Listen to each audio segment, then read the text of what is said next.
I fear not the dark itself, but what may lurk within it. Welcome to Lurk, bringing you creepy, strange, and bone-chilling stories, with your host, Jamie Jackson.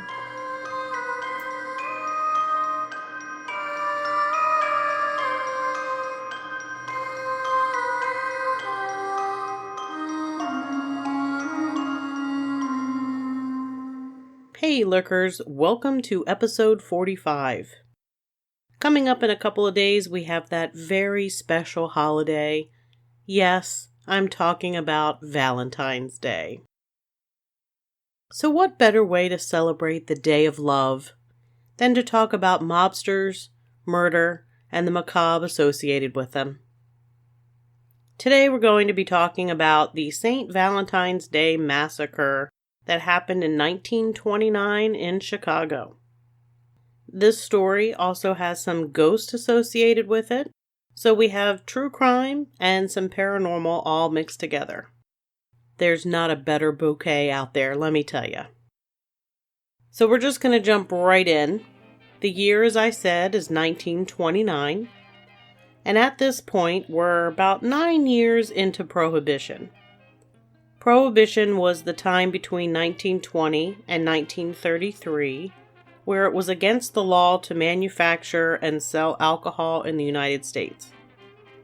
1929 was also the year of the stock market crash and the beginning of the Great Depression, but that all started in October, and this event happened in February, so it's still several months before the market crash. During this time, Chicago was one of the largest centers for gang activity in the country. I don't think that's really changed a whole lot. Sorry, Chicago. Prohibition led to a rise in bootlegging alcohol, and that gave gangs a great way to make money and connections. In Chicago in 1929, there are two gangs of note.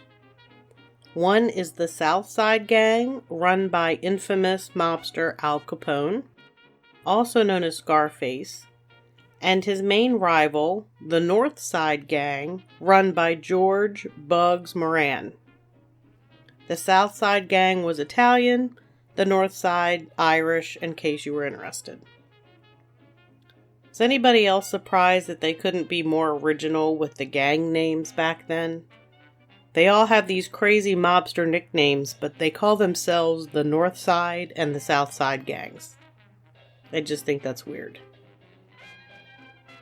And I'm not gonna lie, but I'm really trying hard not to sing "When you're a jet all the way from your first cigarette to your last dying day, boom boom boom," from West Side Story. I'm sorry. I apologize. Not really. If I have to listen to it in my head, you're going to listen to me sing it. That's just the way it's going to be. By the way, George "Bugs" Moran got his nickname because he was pretty crazy, not because he had bugs. He might have had bugs, I don't really know, but that wasn't the reason behind his nickname. And it just occurred to me that Bugs Bunny was probably named Bugs because he was crazy. I just looked it up and it's true. The name Bugs or Bugsy is an old-fashioned nickname that means crazy or loopy. I think everybody should just call me Jamie Bugsy Jackson. I think that should be my new nickname. So I'm gonna move on. We're gonna get back to the story and I'll stop going off on these crazy tangents. These two particular gangs, the North Side Gang and the South Side Gang, they had been at odds for years. There were some who claimed that because Bugs Moran was a devout Catholic, he had some serious issues with Capone being involved with prostitution. Either way, it was no secret that Moran despised Capone and mockingly referred to Capone as the Beast.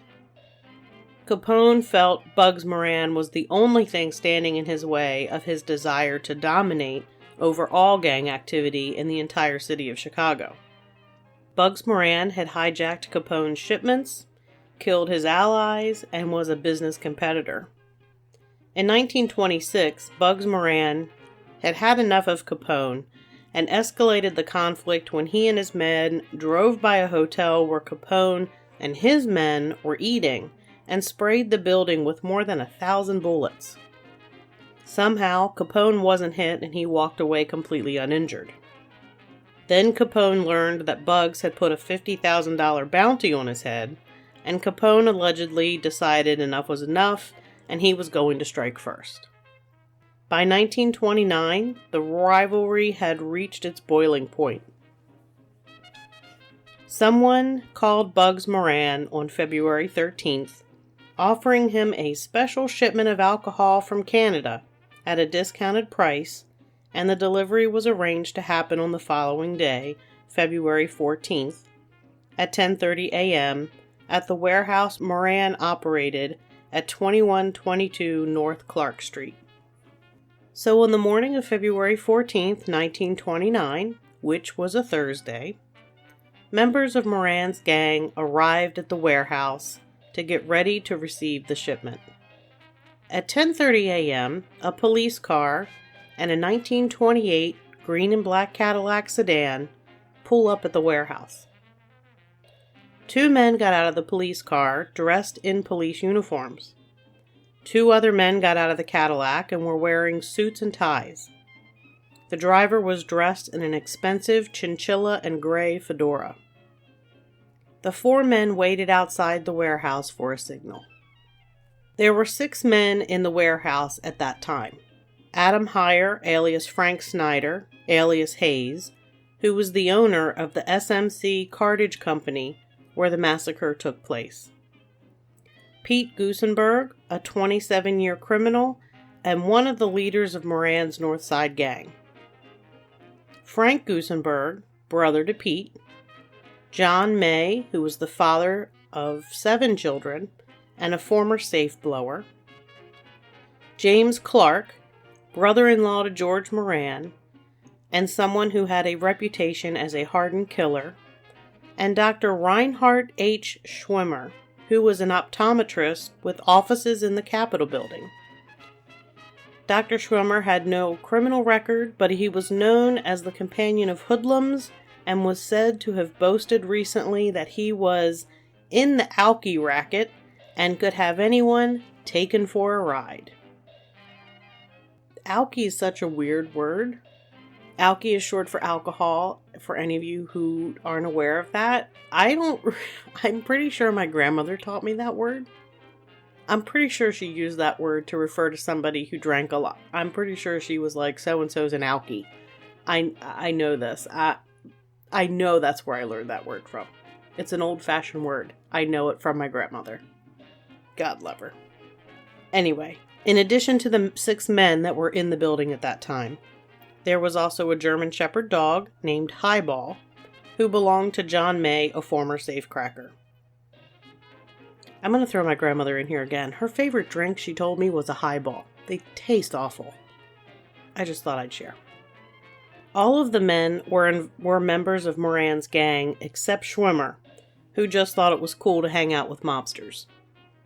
When Al Weinshank, who was owner of the Alcazar Club and a Moran associate, entered the warehouse, the 4 men waiting outside, the 2 of them were dressed as cops, they were signaled and they went inside.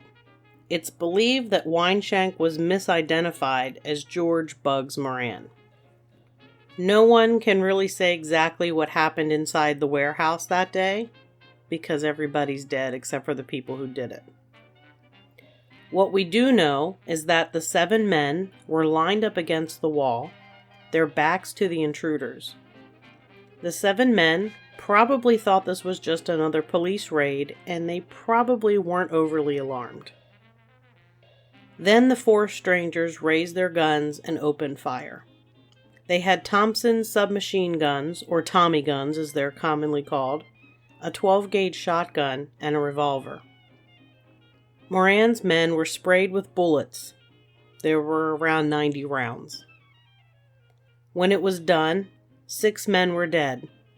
Adam Heyer, Pete Goosenberg, John May, Al Weinshank, James Clark, and Dr. Reinhard H. Schwimmer.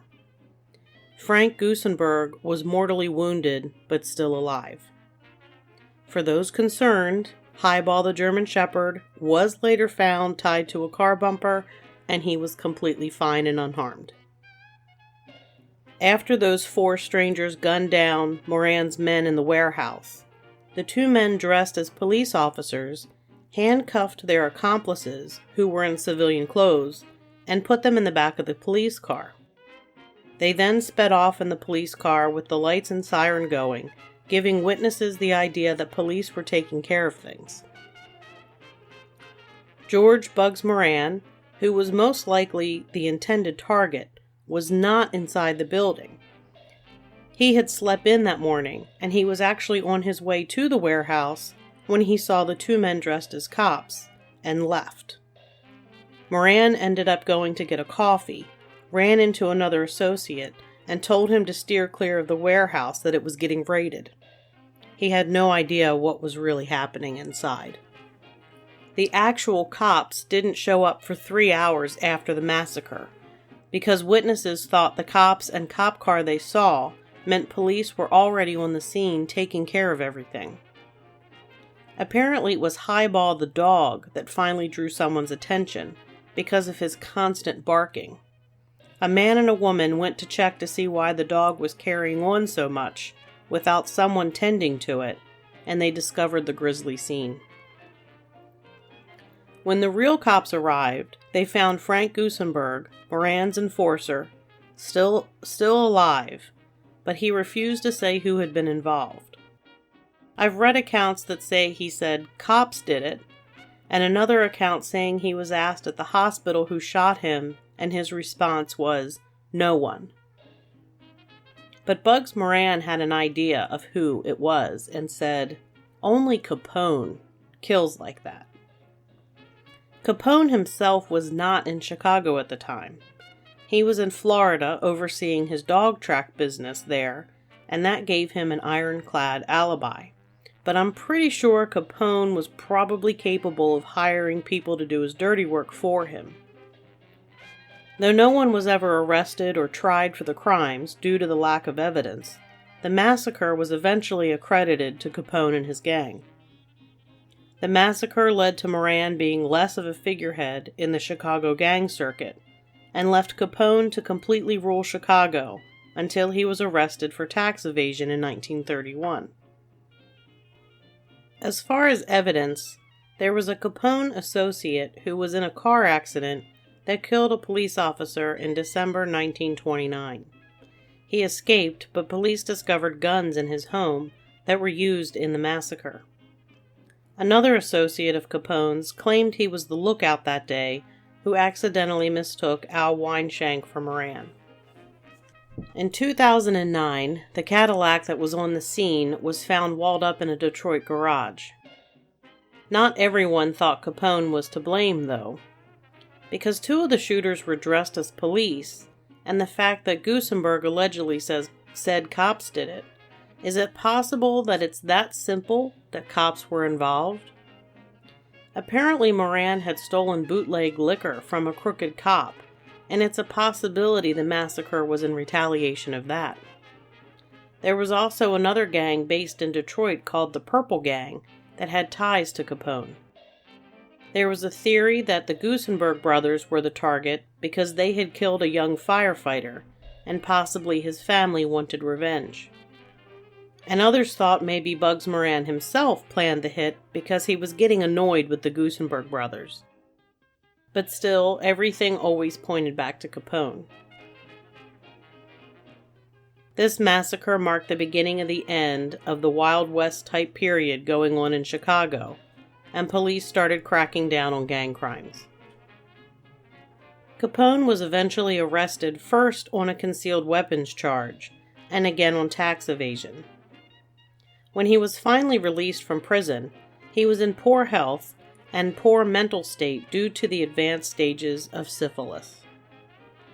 Capone died in 1947, and the St. Valentine's Day massacre remains unsolved. But our story isn't over yet. I don't think it's possible to have so much bloodshed in one location and not have it leave some sort of energy behind. The SMC Cartage Company at 2122 North Clark Street the building where the massacre happened, housed 2 more businesses in the years after, but people were drawn to the scene, and the building was eventually torn down in 1967. When the building came down, the bricks became collector's items, especially if they had blood on them or bullet holes. A businessman by the name of George Patey purchased the bricks. In fact, he purchased the entire wall where the men were standing when they were gunned down. He first took the bricks on tour and tried to open a crime museum, but that didn't pan out, so he reassembled the garage wall in the men's room of his Banjo Palace nightclub in Vancouver, British Columbia.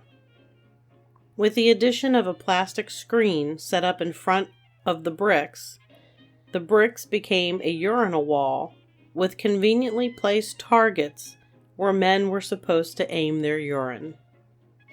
I don't even have words. The nightclub eventually went out of business, and the bricks were auctioned off for $1,000 each. But the people who bought them started bringing them back, claiming they were cursed. Some people reported that they were being haunted, some were getting into terrible accidents, suffering financial ruin, or getting horribly sick. Eventually, the bricks were purchased by the Las Vegas Mob Museum. There are a total of 300 bricks on display there at the museum. In the Mob Museum, they report hearing the sounds of gunshots and men moaning and falling to the ground. Some who have visited the bricks say the wall radiates negative, uncomfortable energy. Back in Chicago, in the 4-story Greystone at 2120 North Clark Street, the building that was next to the garage, the owner reports a lot of poltergeist activity. Things fly off the counters and items fall from the shelves. In the lot where the garage stood, there are many different phenomena that are experienced. Some see unusual lights on the property. They hear male voices, and like the Mob Museum in Vegas, there are the sounds of gunfire and men screaming. People say there's a sense of fear there on the property, and animals, particularly dogs, seem to fear going near the area. There's some speculation that has something to do with the energy from the German Shepherd named Highball, who was there at the time of the massacre. But the biggest haunting associated with the St. Valentine's Day Massacre is the haunting of Al Capone. And I don't mean Capone's ghost, but the ghost that actually haunted him. In May of 1929, Capone was arrested for a weapons charge and eventually found himself incarcerated in Pennsylvania's Eastern State Penitentiary. The warden there made sure Al Capone had all the comforts he needed: a private furnished cell with rugs, lamps, a double bed, bookshelves, photos, and a $500 console radio. He was allowed to make long-distance calls from the warden's office and have visitors outside of the typical visiting hours. Capone was considered cheery and accommodating, except at night when the lights went out. It was at Eastern State Penitentiary that Al Scarface Capone began being haunted by the ghost of Jimmy Clark, who was killed in the St. Valentine's Day Massacre. Jimmy Clark was the brother-in-law of George Bugs Moran and considered a hardened killer, and he tormented Al Capone at night, or rather his ghost did. Guards and inmates would hear Capone scream in the night, begging Jimmy to go away and leave him alone. Other times he could be heard having a conversation with someone. No one had any idea who he was talking to, since he was alone in his cell, and during the day, Capone refused to talk about it. When he was released from prison and returned to Chicago, the haunting continued. He spoke often about the ghost and his curse, and even ended up hiring psychic Alice Britt to try to get rid of the spirit named Jimmy, but not surprisingly, it didn't work. One day, Capone's valet claimed he saw a tall man standing by the window of Capone's room. When he questioned this man, the man slipped behind the curtain and disappeared. The room was searched, but no one was found. Capone insisted it was Jimmy. When Al Capone ended up in Alcatraz, the ghost of Jimmy went with him. He would again wake up screaming, and guards would rush to his cell to help him, only to find nothing and no one there. Al Capone continued to be haunted by the spirit of Jimmy until he died. There are some who say Jimmy was just a hallucination of a syphilis-riddled brain, but Jimmy showed up before Capone started to show serious signs of syphilis. And what about the man his valet saw?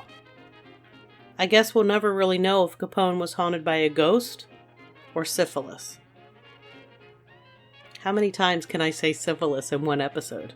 Nothing like talking about syphilis before Valentine's Day. And on that note, that's going to do it for this episode. Remember, hanging out with gangs and mobsters gets you killed. And use protection, because if you get syphilis, you'll get so sick you won't be able to tell if you're haunted or crazy. You can find Lurk wherever you listen to your favorite podcasts, or always at lurkpodcast.com. On the website, you'll find episodes as well as links to our social media accounts. Please consider following us. Don't forget, we have merch at lurkpodcastmerch.com. And if you have a moment and enjoy the show, please consider giving us a 5-star review. And until next time, keep lurking.